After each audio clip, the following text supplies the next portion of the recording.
So in Adobe Photoshop Lightroom, what you can actually do is, let's say for example, if you have embedded previews on in your photos, then what you can actually do is you can enable out standard previews in idle time so that it only uses the resource when you are sitting idle like this, so that the editing is faster. So if you want that, then you can actually go around onto edit and then go to preferences right here.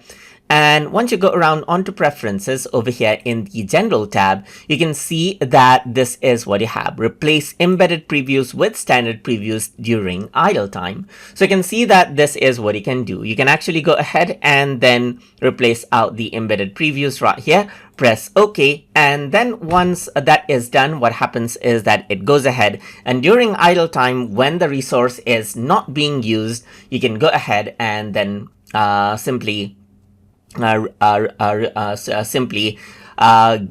Adobe Photoshop Lightroom to get standard previews for you for these kind of images. And that is how you can actually speed up your workflow without actually using much resource while you're importing out photos yourself. So hope you guys learned something as always.